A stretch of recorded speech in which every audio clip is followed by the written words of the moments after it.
Assalamualaikum warahmatullahi wabarakatuh. Kami akan menjelaskan tentang konsep gender dalam Islam. Sejak memasuki abad ke-21, perhatian dunia terhadap kesetaraan gender semakin meningkat. Isu-isu tentang kesenjangan gender menjadi masalah serius mesti direspon. Sebab jika dibiarkan akan menghambat terwujudnya pemerataan kesejahteraan sosial sebagai tujuan pembangunan. Sejarah mencatat perjalanan untuk memperjuangkan masyarakat yang setara dan adil, gender dapat diterima oleh masyarakat secara proporsional, diwarnai dengan syaratnya problematika baik secara keagamaan, sosial maupun politik, dan juga kebanyakan membahas mengenai kedudukan perempuan yang seringkali dianggap rendah dibandingkan dengan laki-laki. Agar Anda tidak salah kaprah dalam memahami perbedaan antara gender dan seks, seks adalah pembagian dua jenis kelamin, yakni laki-laki dan perempuan, yang ditentukan secara biologis. Berbeda dengan seks, gender adalah persepsi masyarakat yang secara sosial telah dibangun dan mengacu pada peran perilaku dan identitas seseorang. Awal mencuatnya kesetaraan gender. Perbedaan gender sebenarnya tidaklah menjadi masalah yang serius selama tidak melahirkan ketidakadilan gender.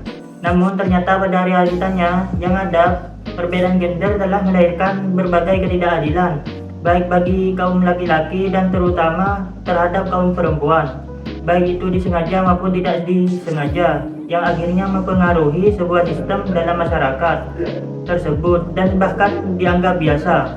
Beberapa manifestasi ketidakadilan gender tersebut antara lain stereotipe, subordinasi, marginalisasi, beban kerja, dan kekerasan.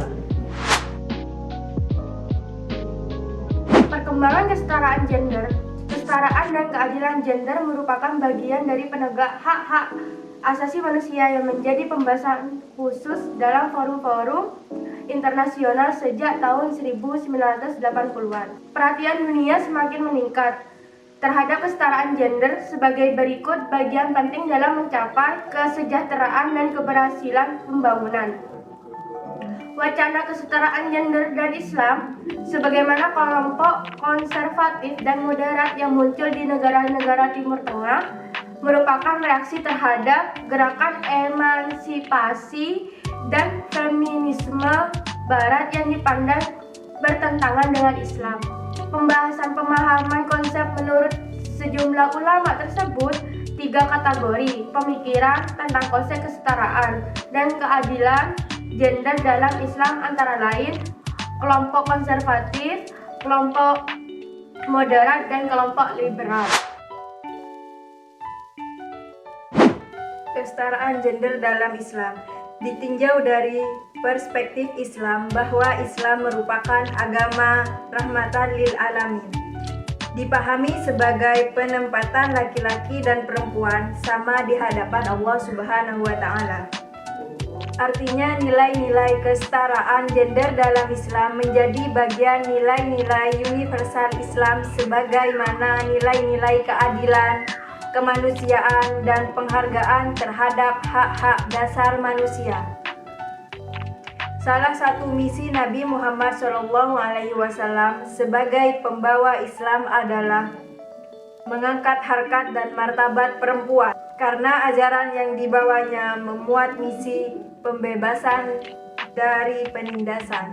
Perempuan merupakan bagian dari yang tertindas dan termarginalkan dan tidak mendapatkan hak-haknya dalam kehidupan.